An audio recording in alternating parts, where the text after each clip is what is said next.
Boa noite, pessoal. O meu nome é Márcio Luiz Feller, sou proprietário da Automecânica Imola, situada na cidade de Nova Trento. A minha especialização lá, eu sou um Bosch Car Service, sou Monroe Club, tenho uma bandeira Mobil Lube Express e estou aqui para falar um pouquinho para vocês nessa noite sobre o procedimento de análise técnica, o nosso popular checklist.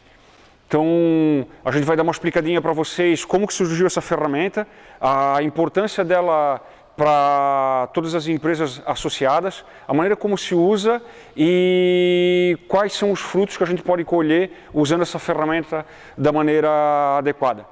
A gente vai abrir a nossa conversa de hoje falando sobre os 5 principais focos do procedimento de análise técnica. No primeiro deles, a gente vai falar sobre o cadastro do cliente, a gente vai falar sobre o cadastro do veículo, o relato do cliente, que é aquilo que o cliente vai falar para a gente, o que ele realmente quer que a gente faça no veículo dele, o procedimento de análise, o procedimento de atendimento, o procedimento de análise técnica, que vai dar um foco ou uma ênfase maior no sistema de suspensão, que é o assunto de hoje e é a minha especialidade. Então eu vou começar explicando para vocês como que funciona o procedimento de análise técnica na parte que se refere ao cadastro do cliente. A gente tem aqui no nosso checklist, onde tem o espaço marcado cliente e onde a gente deve escrever o nome do cliente propriamente dito, de preferência que esse nome tivesse escrito de letra legível e sempre o nome completo da pessoa, para evitar posteriores problemas com a troca do nome da pessoa. Número da carteira de identidade do cliente, o número do CPF e outros dados, se forem possíveis, que vão te trazer segurança na hora em que tu for fazer uma consulta de SPC ou realmente tu criar um cadastro bem montado do teu cliente. Dentro desse cadastro ainda entra o endereço do cliente, o seu local de trabalho e 2 espaços para o telefone. Normalmente a gente anota ali o telefone residencial ou o telefone fixo da pessoa e um telefone celular ou o telefone de contato do trabalho da pessoa. Isso vai ser muito importante, pessoal, no momento em que a gente for precisar passar um orçamento para o cliente, para a gente ter esse telefone para poder entrar em contato com o cliente. Depois a gente entra na parte que envolve o cadastro do veículo propriamente dito. O cadastro se divide em 2 partes, o cadastro da pessoa física e o cadastro do veículo.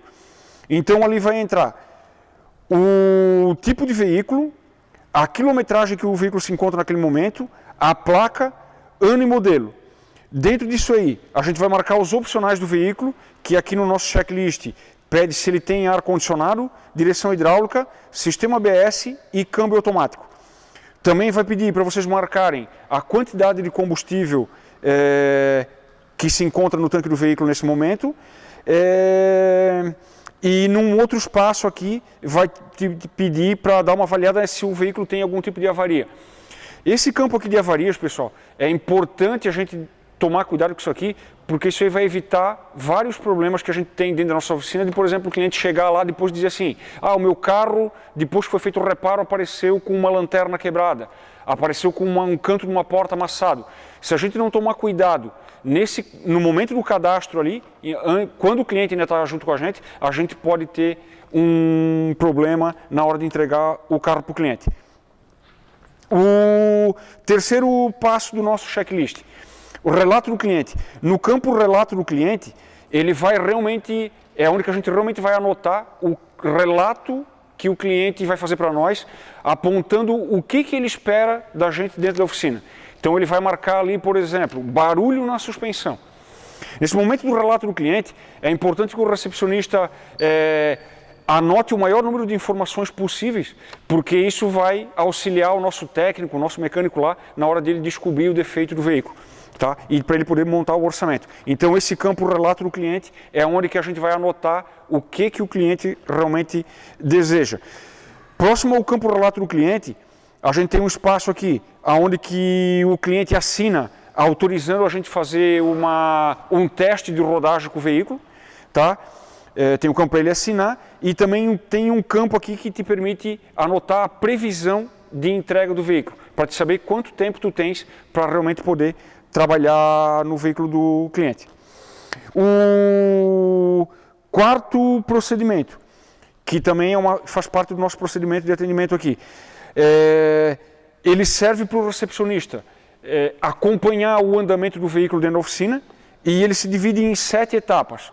A primeira deles é a recepção, que é onde que o recepcionista vai realmente anotar os dados do cliente, os dados do veículo, anotando tudo aquilo que a gente falou até esse momento. No segundo passo, é o momento em que um mecânico ou o técnico vai fazer a análise técnica do veículo para verificar o orçamento vai verificar o que realmente o carro tem. A análise do histórico do veículo. O mecânico vai avaliar, o mecânico ou o técnico, ele vai avaliar se esse carro já passou pela nossa oficina e se a gente está falando de fazer uma garantia ou se vai ser um serviço normal. Cadastro completo do cliente, para a pessoa que está fazendo o cadastro ter realmente a certeza de que ela está com o cadastro completo. A análise de crédito, o recepcionista vai avaliar se esse cliente tem crédito ou não para fazer o serviço com a gente. Laudo técnico e checklist, vai entrar a etapa que a gente vai explicar no segundo momento desse treinamento, que é a hora efetiva que o mecânico vai aplicar o checklist no veículo. Cotação de preços, é o momento em que o checklist entra no nosso setor de peças para fazer a cotação de preço das peças. Liberação do orçamento, é o momento em que o recepcionista vai entrar em contato com o cliente para saber se ele vai autorizar a fazer o serviço ou não. Fornecimento de mercadoria, nesse momento aqui, a gente vai conferir lá com o nosso setor de peças o fornecimento das peças para a gente poder executar o orçamento. Execução do serviço, é o momento em que o técnico vai efetivamente realizar o reparo no carro do cliente. Avaliação do serviço, é o momento em que ou o técnico ou o chefe de oficina, dependendo do padrão da oficina, vai fazer a avaliação ou o teste de rodagem do veículo. Fechamento de OS lavação, é o momento em que o técnico, o setor de peças e o recepcionista vão estar juntos, fazendo o fechamento da OS, conferindo as peças, conferindo se o orçamento bateu com o que foi passado, e o recepcionista estando com a ordem de serviço pronta para fazer a entrega técnica e a cobrança do veículo. Fechamento de OS lavação, é o momento em que algumas empresas levam o carro para fazer a limpeza do veículo, para preparar ele para a entrega. A entrega técnica é o momento em que o técnico explica para o cliente o que foi feito tecnicamente no veículo. O faturamento é o momento em que o cliente vai para o nosso setor financeiro da empresa e faz o acerto financeiro lá com o pessoal do faturamento. E o 17º item, que é o pós-vendas, que normalmente nas nossas empresas é feito 30 dias após o serviço ter sido executado. A gente liga para o cliente e faz o pós-vendas, que é perguntando se o serviço ficou bom, e faz uma série de perguntas para saber da satisfação do cliente em ter feito o serviço na nossa oficina. O nosso quinto passo aqui, pessoal, a gente entra realmente no uso do procedimento de análise técnica, que é o foco do nosso treinamento dessa noite. Então a gente vai dar foco no sistema de suspensão, direção e eixo traseiro. O procedimento vai servir para as outras partes do checklist, mas a gente vai entrar realmente no funcionamento, como aplicar o checklist do sistema de suspensão, direção e eixo traseiro. Ok? A gente agora vai falar um pouco efetivamente sobre o procedimento de análise técnica, com foco no sistema de suspensão. Nesse primeiro momento, eu vou dar uma explicada para vocês em como que foi montado esse procedimento e o porquê da sequência dos itens, da maneira como foi montada a sequência dos itens e como que a gente chegou ali.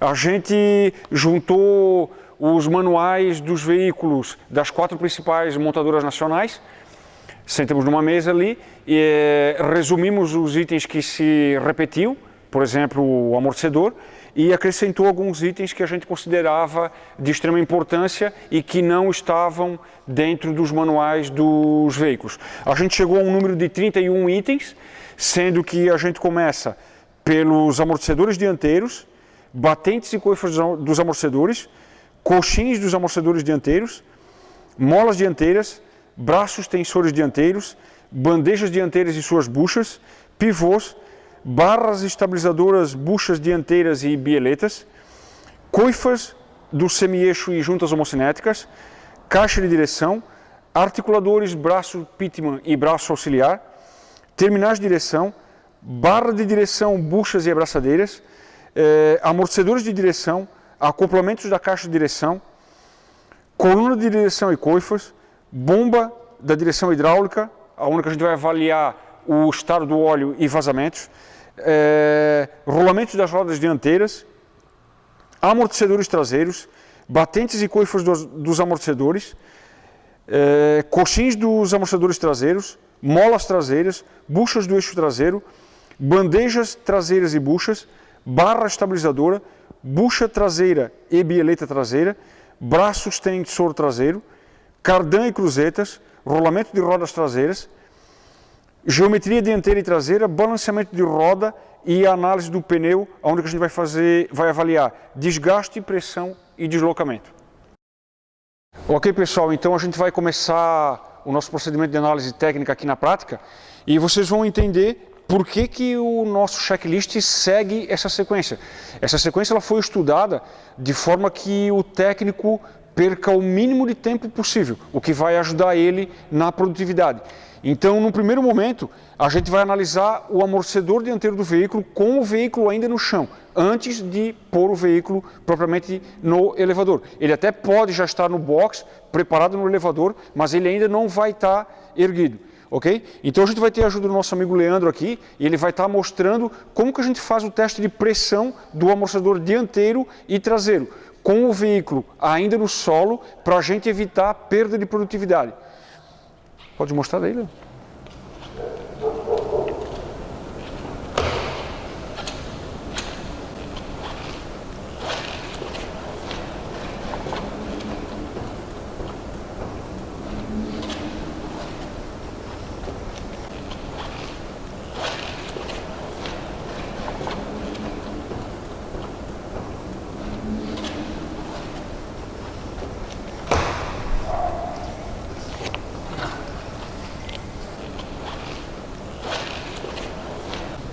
Então, pessoal, a gente sabe que tecnicamente a função do amortecedor é controlar a oscilação da mola. O teste que o nosso amigo Leandro acabou de mostrar para vocês aqui, ele pode parecer um teste primário, mas ele demanda de uma certa experiência do nosso técnico para poder fazer esse teste prático, vamos assim dizer. Nesse momento aí, ele mostrou para a gente se o amortecedor está realmente fazendo a função dele, que é controlar a oscilação da mola. Então a gente sabe, quem já tem a prática, sabe que o movimento do carro, quando ele é comprimido, ele não pode ficar quicando ou oscilando ali, muitas vezes com o veículo no chão.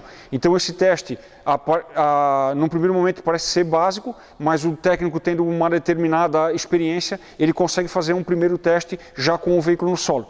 Aí, no segundo momento, a gente vai continuar ainda avaliando o amortecedor, mas daí com o veículo já no elevador. No segundo momento da avaliação do amortecedor, pessoal, a gente já com o carro no elevador e com a roda retirada do veículo, a gente vai fazer uma análise para visualizar se o amortecedor não está apresentando vazamento do fluido hidráulico, correto? Então o nosso amigo Leandro vai erguer a coifa de proteção e mostrar e avaliar se o amortecedor do veículo está apresentando algum vazamento. Não está vazando. Tá ok, Leandro? Uma terceira avaliação que pode ser feita também no amortecedor, pessoal, é avaliar a quilometragem que essa peça está rodando no veículo. A gente sabe que a partir dos 40 mil quilômetros, o veículo já começa a apresentar desgaste nos amortecedores. O Leandro vai mostrar para nós esse amortecedor do tipo cartucho, que foi substituído por quilometragem. Foi feita uma troca preventiva, o amortecedor já estava apresentando um escurecimento da haste, que é sinal de desgaste por quilometragem. O amortecedor ainda não estava apresentando vazamento, mas foi feita uma troca preventiva porque o amortecedor já estava com mais de 40 mil quilômetros. Essa segunda peça, ela vai mostrar para nós um amortecedor que foi substituído de maneira já corretiva, ou seja, estava apresentando vazamento, tinha perdido a ação e é uma peça que já está inutilizada e apresenta a necessidade de ser substituída por uma peça nova.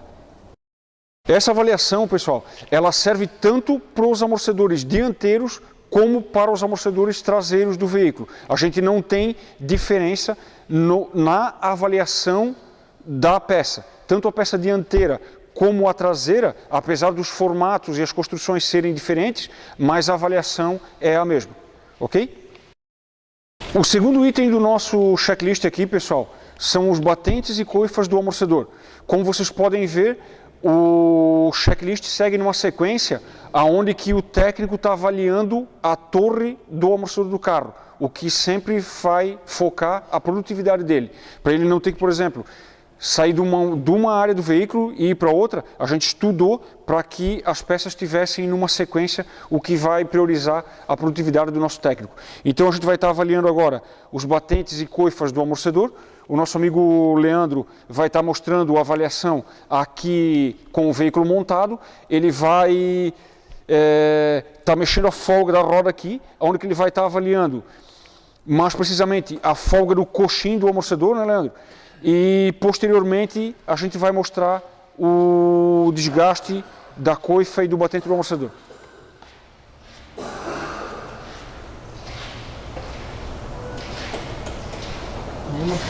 No caso desse veículo aqui, a gente está constatando que o veículo não tem folga na parte de batentes e coifas do amortecedor e também no coxim superior do amortecedor. A gente vai mostrar para vocês aqui peças que foram substituídas por motivos de desgaste. Então, normalmente, a gente substitui as coifas quando as mesmas já estão ressecadas ou partidas ou com folgas, né? O batente do amortecedor, normalmente quando ele chega nesse estado aqui, ele já está se deteriorando, ele vai perder a eficiência dele lá no veículo e ele necessita ser substituído. E na parte do coxim superior do amortecedor, a gente avalia o desgaste da peça, as folgas no rolamento e se ele está apresentando alguma folga com relação à base dele lá na carroceria do veículo. Quando a gente monta um amortecedor, por exemplo, a gente pegou um veículo que está com um vazamento no amortecedor e a gente troca o amortecedor e não substitui esses componentes que são os acessórios que vão garantir a eficiência da função da mola do amortecedor, a gente corre o risco de ter folgas na suspensão, que vão comprometer o alinhamento do veículo e até a própria dirigibilidade do veículo. A gente parte agora, o quarto item do checklist são as molas dianteiras.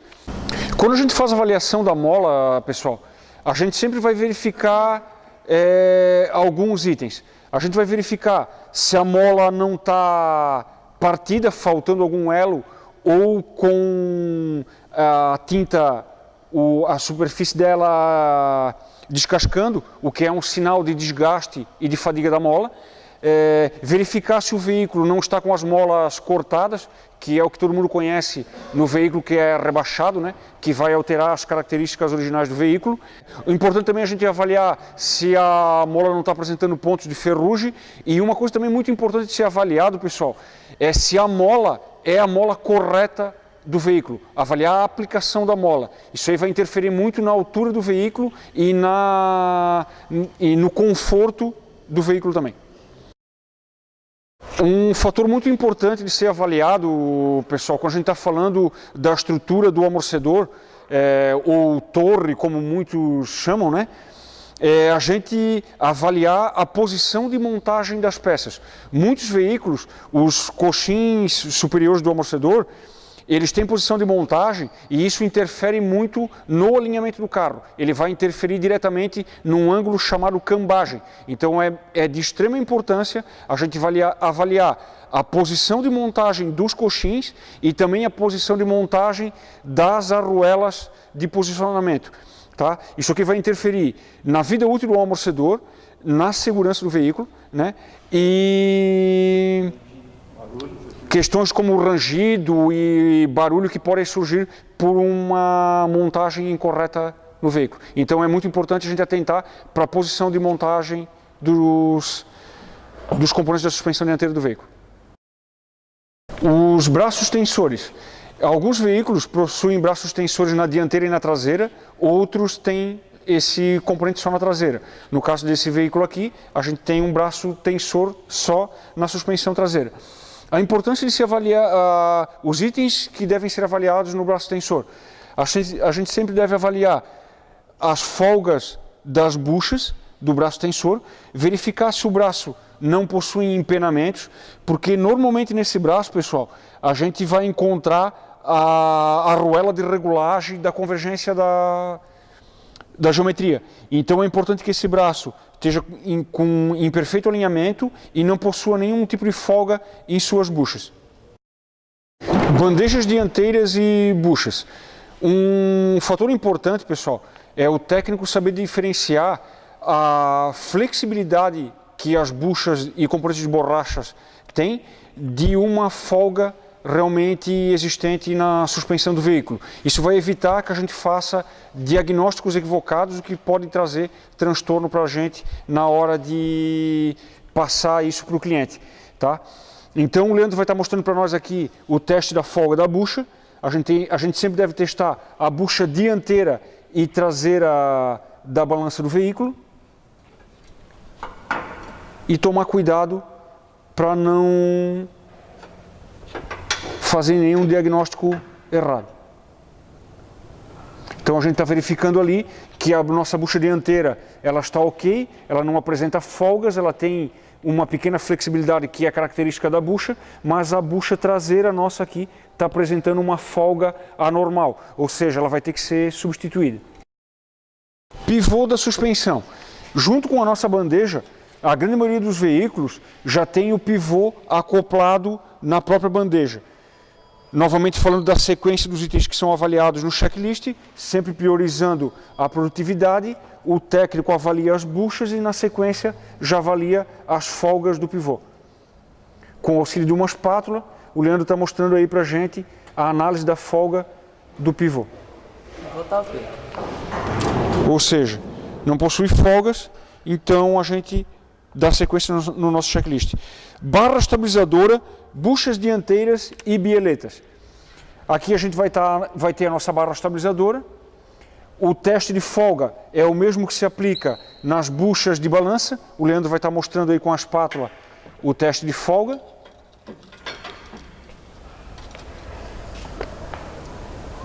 Tá bom. Ok, né, Leandro?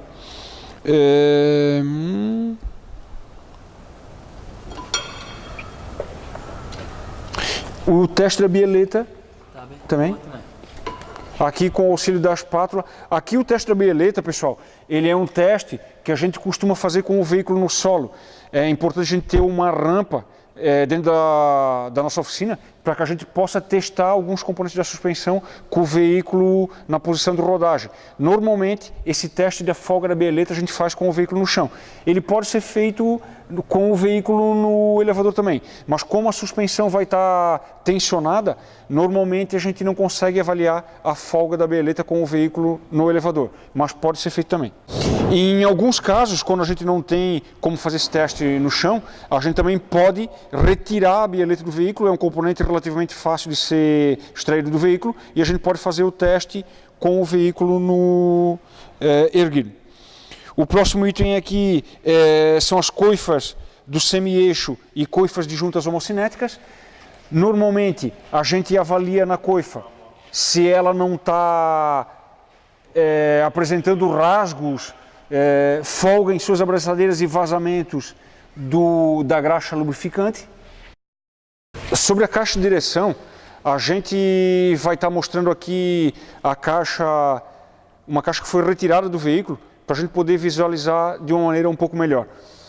Na caixa de direção, quando o mecanismo é hidráulico, a gente normalmente avalia os vazamentos, se a caixa está apresentando algum vazamento, avalia as coifas, que são de extrema importância para a proteção e que vai determinar muito a vida útil da caixa de direção. Então, na caixa propriamente dita, a gente avalia as coifas e o estado das mesmas, se a caixa não apresenta vazamentos e se a mesma também não está apresentando folga em suas buchas. Esse mecanismo, ele apresenta um defeito bem característico, que é apresentar uma batida quando a gente está andando em algum terreno irregular e que normalmente é caracterizado por folgas em suas buchas. Quando a caixa é mecânica ou não é um sistema acionado através do sistema hidráulico, a gente avalia folgas, a necessidade de lubrificação, de revisar a caixa e também as coifas. Um ponto muito importante também de ser verificado na caixa de direção são os olhares de fixação da mesma, que podem apresentar folgas que vão também apresentar um defeito característico que vai gerar barulho na suspensão do nosso veículo. Um item muito importante de ser avaliado. O 11º item do nosso checklist de suspensão, pessoal, os articuladores de direção. É um componente que está ligado à caixa de direção. Ele não é propriamente parte da caixa, porque ele pode ser substituído sem que a caixa seja substituída completa, né? Normalmente se avalia as folgas axiais e radiais aqui do articulador. É um componente que não permite reparos, ele tem que ser substituído. É de grande importância a gente verificar a aplicação desse articulador, porque o tamanho dele também pode interferir na regulagem da convergência do veículo. Um fator importante também de ser avaliado aqui no articulador é verificar se ele não está empenado, verificar as folgas axiais e radiais da esfera aqui do articulador, verificar a aplicação dele, para que a gente não tenha nenhum problema na regulagem da convergência, e verificar se o braço também não está empenado, o que vai alterar também a geometria do veículo. Terminal de direção. Componente que também faz parte do sistema de direção do veículo. É uma peça que é bem comum apresentar desgaste, também gera um barulho bem característico na suspensão. O Leandro vai mostrar para a gente aqui o teste que a gente faz, sempre testando as folgas do terminal. É um componente que não pode apresentar nenhum tipo de folga e é de grande importância que ele esteja em perfeito estado, porque através dele a gente consegue fazer regulagens dos ângulos de geometria do veículo. É importante que a gente verifique o estado da coifa, as folgas, como a gente já falou, né? E se ele não está apresentando ruídos que são característicos do desgaste ou da falta de lubrificação da articulação do terminal de direção. É um componente também que costuma apresentar erros de aplicação que interferem na geometria do veículo, tá? Então é importante que a gente verifique folgas, o estado de coifa, se ele não está apresentando ruídos que são característicos da falta de lubrificação e a aplicação da peça no veículo também, que vai interferir na geometria do veículo. É importante também que a gente verifique, na hora em que a gente vai fazer alguma manutenção no veículo e que a gente retira os dois terminais, no caso da gente fazer uma revisão na caixa de direção, por exemplo, que a gente tome muito cuidado para não inverter a posição dos terminais, que na grande maioria dos veículos tem aplicação do lado esquerdo e lado direito. Normalmente, quando a gente inverte a posição do terminal, a gente vai ter um problema bem característico, que é de quando esterce o veículo, a roda bater no terminal ou na própria articulação da caixa de direção. Isso aí é uma característica do veículo que está com os terminais invertidos de lado. A gente vai mostrar para vocês um teste que é bem comum a gente fazer nas nossas oficinas, que ele vai determinar se a gente está com folga na caixa de direção, na articulação ou no próprio terminal de direção. A gente precisa do auxílio de dois técnicos para avaliar esse teste. Um técnico vai estar fazendo esse movimento na roda e o outro técnico vai estar avaliando a folga, para analisar se a folga está vindo da bucha da caixa de direção, da articulação ou do terminal de direção, o que vai evitar um diagnóstico falho que pode trazer transtorno depois no teste final do veículo. Coluna de direção. Por esse componente se tratar de um item que se encontra no interior do veículo e atravessa o painel do mesmo, a gente vai mostrar um teste prático. A gente não vai conseguir visualizar a peça nesse momento, mas vai mostrar para vocês como avalia a folga na coluna de direção. Com o veículo desligado e se encontrando no solo, a gente pode mostrar para vocês se o veículo, a gente deve avaliar se o veículo está apresentando alguma folga no volante. O William está mostrando aí para vocês o teste e ele está analisando se a coluna de direção não apresenta folgas em suas articulações.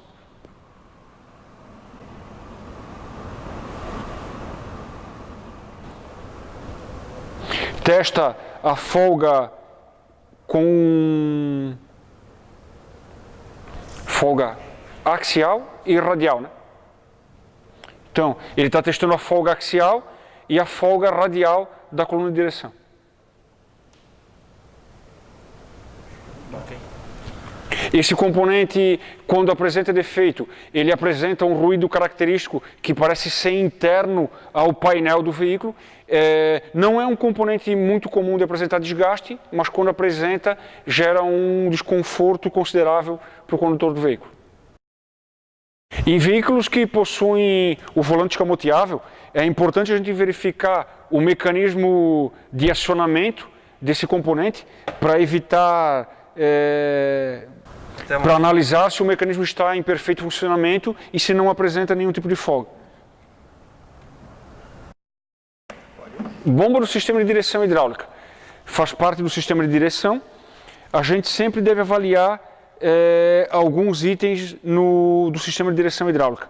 Aqui na bomba de direção, a gente vai verificar se a mesma não está apresentando ruídos, vazamentos, e um item muito importante de ser avaliado aqui, junto com a bomba de direção, é que a gente avalie o estado do óleo do sistema de direção hidráulica. É um item que comumente não é avaliado nas oficinas e a gente deve avaliar a aplicação e o estado do mesmo. Cada montadora possui a sua característica. É importante de avaliar o manual do proprietário para determinar o período de troca do fluido e também a correta aplicação do mesmo. Rolamento das rodas dianteiras. A gente vai mostrar os dois principais testes básicos que a gente deve avaliar no rolamento. Normalmente, quando o veículo do cliente está apresentando problema nos rolamentos, a gente percebe um ronco excessivo e que é bem característico do rolamento do veículo. O Leandro está mostrando para a gente aqui um teste básico, onde a gente gira a roda do veículo e apoiando a mão na mola ou no montante do veículo, a gente consegue sentir uma vibração que é característica de um rolamento apresentando desgaste. É importante também a gente verificar se o mesmo não está apresentando folgas, né? E o segundo teste é um teste com o veículo em movimento. Então, pessoal, aqui a gente vai estar mostrando para vocês um segundo método de teste do rolamento de roda, onde a gente põe o veículo em movimento. Aqui, no caso, a gente está usando um jacaré para erguer uma das rodas do veículo e vai pôr o veículo em movimento.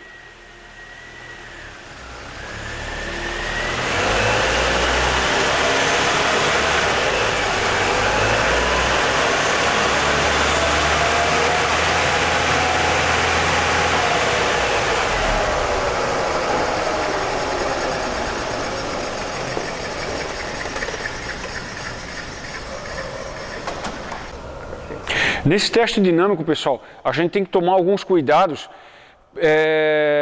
Um dos principais cuidados que a gente deve ter, evitar de exceder muito a velocidade, em média aí até uns 60 km por hora, para evitar danificar outros componentes do sistema de transmissão, como juntas homocinéticas, eixos e a própria caixa de câmbio. Esse tipo de teste, ele não deve ser efetuado em veículos com câmbio automático, e os sistemas automatizados como o EasyTronic e o Dual Lógico, correndo o risco de danificar componentes da caixa de câmbio do veículo. Um terceiro teste que também pode ser feito é o teste de rodagem com o veículo em uma via asfaltada, aonde que a gente, com a devida experiência, consegue determinar se o carro está apresentando algum ronco de rolamento ou não. Um cuidado que a gente deve ter, pessoal, quando a gente faz o teste de rodagem para avaliar se o carro está com problemas de rolamento, é tomar cuidado porque, em alguns casos, o ruído está vindo do desgaste dos pneus do veículo. Algumas fabricantes de pneus, eles apresentam um desenho no pneu, nos sulcos do pneu, que geram uma determinada rumorosidade, que pode apresentar um ruído característico que, para o técnico que não estiver muito atento, pode representar um barulho de rolamento. Na verdade, o problema está no pneu e não no rolamento. E às vezes a gente faz um diagnóstico equivocado, acaba trocando a peça e depois vai ter um problema porque o problema está no pneu e não no rolamento propriamente dito. A partir do item 19, pessoal, do nosso procedimento de análise técnica, a gente começa a avaliar itens da suspensão traseira do veículo. Porém, o formato de diagnóstico segue o mesmo procedimento dos componentes da dianteira. São esses itens: amortecedor traseiro, batentes e coifas do amortecedor traseiro, coxins do amortecedor traseiro e molas traseiras. Esses componentes seguem o mesmo item, a gente só pede para que vocês atentem para as buchas do eixo traseiro. É um componente que pode apresentar folgas, tá? E deve ter uma atenção especial na suspensão traseira. Porém, se avalia da mesma maneira que se avaliam as buchas da suspensão dianteira. O item 24, bandejas traseiras e buchas. O 25, barra estabilizadora, buchas traseiras e bieletas se referem à suspensão traseira, braços tensores traseiros.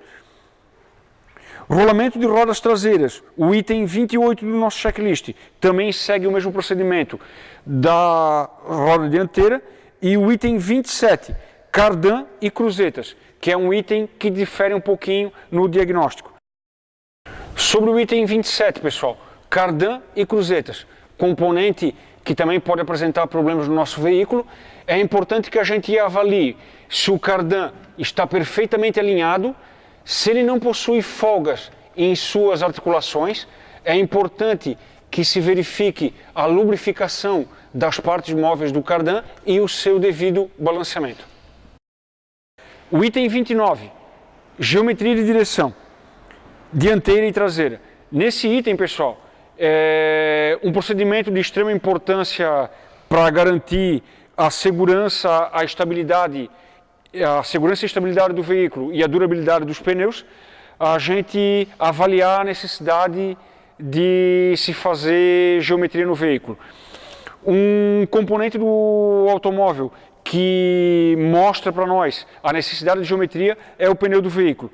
A gente sempre avalia se no teste de rodagem, se o veículo não está puxando para um dos lados e se o pneu apresenta algum desgaste irregular. Normalmente, o pneu começa a marcar na parte interna, o que indica a necessidade de geometria.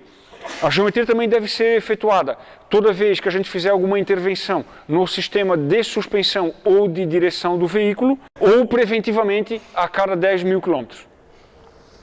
Balanceamento de roda. Um defeito bem característico do problema de balanceamento no veículo é o fato do veículo apresentar uma vibração no volante, que é bem característica da falta de balanceamento nas rodas.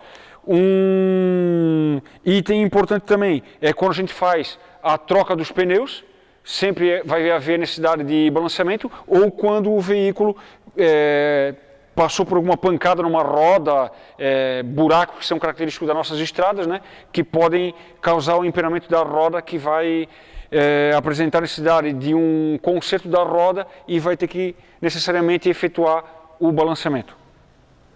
Sobre o diagnóstico do balanceamento da geometria, a gente deve se atentar a alguns cuidados para não fazer um diagnóstico equivocado. É comum o cliente chegar na nossa oficina falando que o carro está tremendo o volante e pedir para fazer uma geometria, ou o veículo está puxando para o lado e apresentando desgaste de pneu e pedir para fazer balanceamento. Então, assim, o que caracteriza a necessidade de balanceamento normalmente está relacionado à trepidação do volante. Nessa situação aí, pessoal, a gente deve tomar um cuidado com a velocidade em que o problema aparece. Normalmente, quando esse defeito aparece em baixas velocidades, ou seja, o veículo apresenta uma trepidação no volante ou na carroceria do veículo em baixas velocidades, em torno de 40 km por hora, esse defeito está caracterizado por um deslocamento do pneu e não por um problema de distribuição do balanceamento. Quando o veículo apresenta trepidação em torno entre 90 e 100 km por hora, esse defeito é característico da falta de balanceamento das rodas. Quando o cliente chega na nossa oficina pedindo para fazer geometria, a gente deve se atentar com o desgaste dos pneus e com o veículo estar puxando para um dos lados. Isso normalmente é característico de um veículo que está necessitando do procedimento da geometria. O nosso último item a ser avaliado no checklist de sistemas de suspensão e direção. O pneu do veículo, pessoal. Sobre o pneu do veículo, a gente precisa se atentar bastante, porque ele mostra para nós vários defeitos que são bem característicos de a gente encontrar no dia a dia da oficina. O primeiro deles é o que é mais comum, o desgaste do pneu.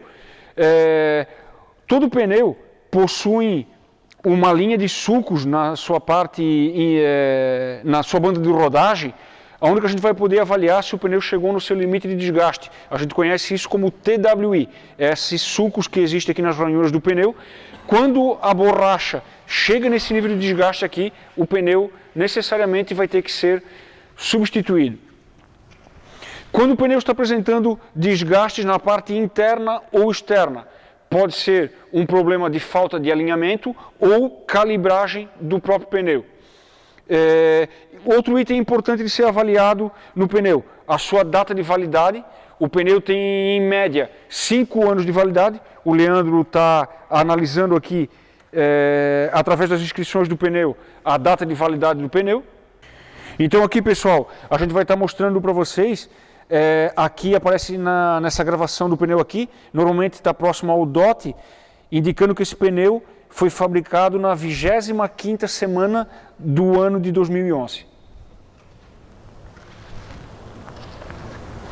Itens importantes de a gente também avaliar no pneu: a sua correta calibragem, que a gente encontra em tabelas técnicas ou no manual do próprio veículo.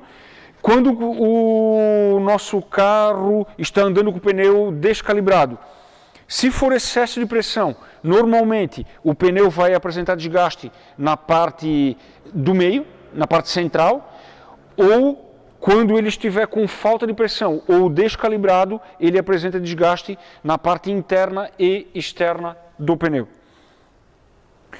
Sobre o deslocamento do pneu, quando o pneu sofre um forte impacto e normalmente tem o que pode ocasionar um dano na sua estrutura, pode ocorrer o deslocamento do pneu. Isso causa um defeito bem característico no veículo, que em baixas velocidades o veículo vai tremer o volante. A gente já comentou isso antes, para a gente não se equivocar no diagnóstico achando que é um problema de desbalanceamento. Também falando aqui sobre o pneu, o Leandro está avaliando aqui, agora se o nosso pneu não está apresentando escamamento. Quando o pneu apresenta escamamento, pessoal, acontecem duas coisas bem características, né? Ou o veículo está apresentando uma falta de alinhamento, ou ele está com algum problema de amortecedor, que também pode gerar o escamamento, e esse escamamento ele pode gerar um ruído, principalmente quando a gente está andando em ruas asfaltadas, que é bem semelhante ao ruído do rolamento, que também pode levar a gente a fazer um diagnóstico equivocado. Então é bom a gente estar bem atento ao diagnóstico do pneu para não fazer um diagnóstico equivocado. Um assunto bem polêmico dentro das oficinas mecânicas e que gera bastante transtorno para a gente é o uso adequado da ferramenta conhecida como pneumática. ela é muito utilizada na manutenção do sistema de suspensão, porém, desde que seja usada da maneira adequada, ela não vai te trazer problemas e sim benefícios. É uma ferramenta que vai agilizar o serviço, mas ela deve ser usada da maneira adequada. Quando a gente não usa a ferramenta da maneira adequada, a gente pode exceder o torque que deve ser aplicado em cima do parafuso, o que vai trazer para a gente bastante transtorno.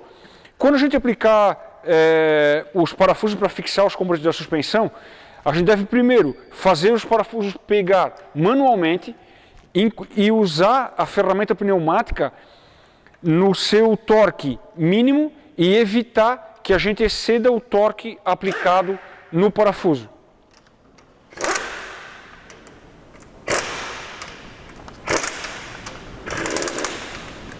Os componentes de fixação dos amortecedores do veículo, na aplicação desses componentes, pessoal, nos seus elementos de fixação, porcas e parafusos, a gente nunca deve usar a pneumática, para a gente não correr o risco de exceder o torque e danificar um componente novo, o que vai gerar um transtorno com uma possível garantia.